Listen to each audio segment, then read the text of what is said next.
नमस्कार दोस्तों, मैं ज्योतिष आचार्य सचिन कुकरेती नीलकंठ ज्योतिष चैनल में आप सभी का हार्दिक अभिनंदन करता हूं। दोस्तों, आज का ये ज्योतिष का कार्यक्रम अति विशेष है। एक महत्वपूर्ण जानकारी आपके समक्ष आज मैं लेकर आया हूं आपके ही सुझाव के द्वारा। अभी कुछ समय पहले मैंने वीडियो अपलोड करी थी धनु राशि जनवरी फरवरी मार्च, मकर राशि जनवरी फरवरी मार्च, सभी राशियों पर। तो उसमें बहुत सारे लोगों के कमेंट आए कि शनि की 7.5 के ऊपर आप वीडियो काफी टाइम से नहीं बना रहे हैं। दोस्तों, आज हम एक ऐसे विषय पर चर्चा करने जा रहे हैं जो कि आपके लिए काफी विशेष है। आपने काफी बार सुना होगा कि शनि की 7.5 जब शुरू होती है तो परेशान तो करती है, लेकिन जब शनि की 7.5 जाती है, जब उतरती है, जब एक चरण से दूसरा चरण शुरू होता है, तीसरा चरण शुरू होता है, तो हमको अलग अलग प्रभाव वो देकर जाता है। तो शनि का परिवर्तन हो रहा है वर्ष 2022 में। अब आपको बताना चाहता हूं कि ये अंतिम 4 महीने शनिदेव जाते जाते धनु राशि, मकर राशि और कुंभ राशि के जीवन में क्या बदलाव अभी वो लेकर आने वाले हैं आपकी राशि के अनुसार। अब शनिदेव जाते जाते ये अंतिम 4 महीने शनिदेव के जनवरी फरवरी मार्च और अप्रैल ये कैसे रहेंगे, क्या बदलाव आने वाला है। क्योंकि मैं देख रहा हूं दोस्तों, काफी सारे लोग पर्सनली कुंडली भी एनालिसिस करवाते हैं, काफी सारे लोग एनालिसिस करवाते हैं कि उनकी कुंडली कैसी है। और मैं हमेशा पर्सनल एक्सपीरियंस के तौर पर कहता हूं कि शनि की 7.5 शनि की पोजीशन पर निर्धारित है। काफी सारी भ्रांतियां, काफी सारी कंफ्यूजन लोगों के मन में है कि शनि की 7.5 जब भी आती है 20 साल बाद 22 साल बाद सिर्फ अशुभ फल देके जाती है। ये मेरा एक्सपीरियंस है कि शनि की 7.5 शनि की पोजीशन पर निर्धारित होती है। जैसी शनि की पोजीशन होगी, शनिदेव नीच के हैं, शनिदेव उच्च के हैं, शनिदेव स्व राशि के हैं, शत्रु की राशि में है, मित्र की राशि में है, वैसा ही आपको फल देंगे। और शनिदेव कर्म फल दाता है, न्याय के देवता है। शनि की 7.5 सबसे पहले मैं आपको बताना चाहता हूं, आज मैं आपको सच से अवगत कराना चाहता हूं दोस्तों। शनि की 7.5 जब आती है सबसे पहले पारिवारिक समस्याएं उत्पन्न करती है। चाहे फिर वो आपके माता पिता के बीच में हो, चाहे फिर वो आपके दाम्पत्य जीवन में हो, चाहे फिर वो आपके लव रिलेशन में हो, लेकिन पारिवारिक समस्याएं उत्पन्न हो जाती हैं। और खर्चों पर विशेष कंट्रोल नहीं रहता, खर्चे बहुत ज्यादा हो जाते हैं क्योंकि शनिदेव चंद्रमा से 12वें घर में होते हैं और 6ठे घर को देखते हैं। तो ऋण, रोग, शत्रु ये आपके सामने खड़े हो जाते हैं और आप इनको अपने सामने देखते हो और कुछ कर नहीं पाते हो क्योंकि शनि की 7.5 चल रही होती है। लेकिन वहीं पर शनिदेव बलवान है, स्ट्रांग है आपकी जन्म कुंडली में, तो फिर आपको विपरीत रिजल्ट भी देखने को मिलते हैं।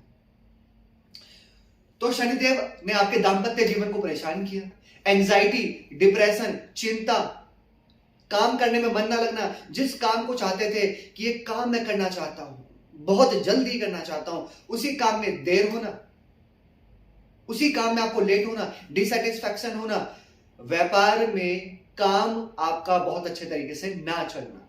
यह शनि की 7.5 ने आपको खराब रिजल्ट दिया। रातों रात अच्छे तरीके से नींद ना आना, मन में तनाव होना, शनि की 7.5। लेकिन ये अंतिम 4 महीने, अब जब शनिदेव जा रहे हैं तो शनिदेव इतने अशुभ प्लेनेट भी नहीं है कि जाते जाते भी आपको खराब रिजल्ट देते हुए जाए, क्योंकि अब उनकी डिग्री वाइज आप देखेंगे तो मकर राशि से कुंभ राशि में जा रहे हैं और 29 अप्रैल को कुंभ राशि में प्रवेश कर जाएंगे। तो चले जानते हैं अंतिम 4 महीने ये 3 राशि के लिए कैसे रहेंगे। सबसे पहले धनु राशि, जी हां, इंतजार आपका हुआ खत्म। वो कैसे? शास्त्रों में कहा गया है, नहीं तो सर्च कीजिएगा गूगल पे, कि चंद्रमा से, आपकी राशि से जब तीसरे घर में शनिदेव आते हैं तो बहुत बहुत अच्छे फल वो देते हैं। आपके जब तीसरे घर में शनिदेव आ जाएंगे, सबसे पहले जो धन संचय को लेकर परेशानी हो रही थी, धन संपत्ति को लेकर परेशानियां चल रही थी, वो परेशानियां समाप्त होती हुई देखी जाएंगी। आप चाहते थे कि मेरा नेम फेम हो, अचीवमेंट मिले, प्रमोशन मिले, वो सभी चीजें जब शनिदेव तीसरे घर में आएंगे तो धीरे धीरे चलकर अब वो चीजों की प्राप्ति आपको होने लग जाएगी। तो धनु राशि के लिए ये 4 महीने अभी धीरे धीरे चलकर आपको एक सुख की अनुभूति दिखाई देने लग जाएगी दोस्तों, दिखाई देने लग जाएगी। और इसी के साथ अगर संतान की प्राप्ति कुछ करने की सोच रहे हैं तो मैं कहूंगा कि ये अब समय आपके लिए बहुत शुभ रहेगा, संतान प्राप्ति और पारिवारिक सुखों को लेकर। वहीं पर मकर राशि 4-5 साल काट लिए शनि की 7.5 को लेकर, काफी मन में नेगेटिविटी भी थी कि शनि की 7.5 चल रही है, मकर राशि में ही चल रही है, मकर राशि में चल रही है, चंद्रमा के ऊपर शनिदेव हैं। तो जब चंद्रमा के ऊपर शनिदेव आते हैं तो सबसे पहले तो माता के स्वास्थ्य में परेशानी डालते हैं, क्योंकि चंद्रमा मन, चंद्रमा माता, तो कहीं ना कहीं मन को भी परेशान करते हैं और माता को भी परेशान करते हैं।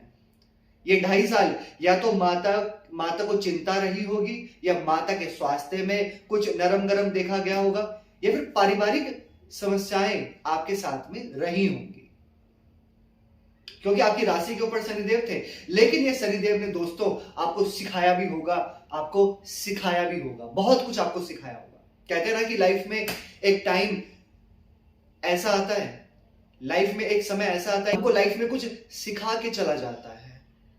ये लाइफ कुछ ही समय के लिए है दोस्तों, कुछ ही समय के लिए, ना ही कुछ आपका है, ना ही कुछ मेरा है। जो प्रारब्ध में लिखा है वही हमारा है। तो ये शनि की 7.5 कुछ सिखा के जाती है आपको, तो सिखाया होगा मकर राशि को, क्योंकि 20-22 साल में आपकी राशि पे आती है। अब ये 4 महीने कुंभ राशि की तरफ प्रवेश करने जा रहे हैं। धीरे धीरे, ऐसा नहीं कोई चमत्कार हो जाएगा, अब धीरे धीरे चलकर होगा क्या कि जो परेशानियां आपको चल रही थी दाम्पत्य जीवन में, वो परेशानियां अभी समाप्त होती हुई दिखाई देंगी। कुछ मकर राशि वाले डाइवोर्स, तलाक को लेकर परेशान थे, या फिर अपने स्वास्थ्य को लेकर परेशान थे, क्योंकि चंद्रमा के ऊपर शनि थे, अभी कुछ टाइम पहले वक्री भी थे। तो धीरे धीरे चलकर स्वास्थ्य संबंधित परेशानियों से अब बाहर निकलते हुए देखे जाएंगे। और अब Shanidev degree wise 2nd house में प्रस्थान करने जा रहे हैं, तो मानसिक तनाव से, मानसिक परेशानियों से आपको बाहर निकालेंगे। शनि के 7.5 को मैं हमेशा कहता हूं, समझिए, डरिए मत। और शनि देव को प्रसन्न करने के लिए क्या उपाय आपको करने चाहिए, एक अचूक उपाय, वो भी मैं आपको बताऊंगा, और वो उपाय आप दोस्तों फॉलो करें रोजाना। यह शनिदेव अब आपके कार्य क्षेत्र में उन्नति के रास्तों को खोल देंगे। नौकरी जो सर्च कर रहे थे, तो अब जनवरी से लगाकर जून के बीच में नौकरी मिलने की संभावनाएं मुझे दिखाई दे रही हैं। मल्टीनेशनल कंपनी में काम करते हैं तो वहां पर भी अब फायदा आपको होगा। और 2nd हाउस में शनिदेव का आना, यानी कि जो परिवार वाले, घर परिवार वाले या तो आपसे दूर थे, या आप उनके पास जाना चाहते थे, या उनका सुख आपको प्राप्त नहीं हो रहा था, अभी आपको उनका सुख अच्छे से प्राप्त होगा। तीसरी राशि कुंभ राशि। कुंभ राशि वाले व्यक्ति, 12वें घर में शनि, शनि के 7.5 ने परेशान तो किया है। शनिदेव अगर आपकी कुंडली में सही नहीं है तो खर्चे आपके बहुत ज्यादा हुए हैं, लॉस आपको हुआ है, हर जगह जहां पर आपने हाथ डाला है वहीं पर आपको परेशानियां मिली हैं।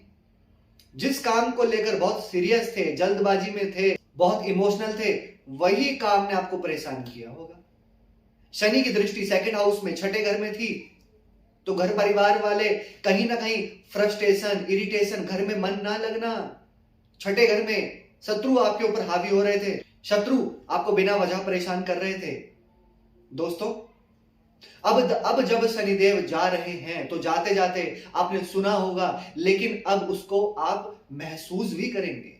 अब शनिदेव जाते जाते कहीं ना कहीं जो खर्चे हो रहे थे वो कंट्रोल हो जाएंगे, सेविंग्स होने लग जाएगी, आपका नाम होगा, क्योंकि आपकी राशि पे आएंगे शनिदेव। लेकिन अभी भी बिना वजह की चीजों को लेकर नहीं सोचना, अपनी वाणी पर कंट्रोल रखना है। अभी भी आपको अपनी वाणी पर कंट्रोल रखना है, अपनी जिद पर, अपने गुस्से पर कंट्रोल करके चलना होगा, पेशेंस पर, जल्दबाजी नहीं करनी है। लेकिन स्वास्थ्य संबंधी कर्जे, ऋण या फिर इलीगल चीजों में फंसे हुए थे, तो धीरे धीरे चलकर ये 4 महीने अब आपको सुखों की अनुभूति दिखाई देगी। क्या उपाय आपको करने चाहिए? सबसे पहले दोस्तों, अगर आपकी जन्म कुंडली में शनिदेव नीच के हैं, शत्रु के घर में है, पाप प्रभाव में है, तो शनिवार को शनि का दान आप जरूर कीजिए। जैसे काली चीजों का, काली वस्तु का, तेल का, तिल का या लोहे से बनी चीजों का ये दान आप कर सकते हैं। या रोजाना शनि के बीज मंत्रों का उच्चारण आप जरूर करें। शनिदेव का बीज मंत्र है ओम प्राम प्रीम प्रोम स शनिश्चराय नमः, 108 बार सूर्य अस्त हो जाने के बाद। और शनि चालीसा का पाठ भी आप अवश्य करें। कैसे लगी आपको वीडियो? लाइक कीजिएगा, शेयर कीजिएगा, बने रहिएगा हमारे साथ। धन्यवाद।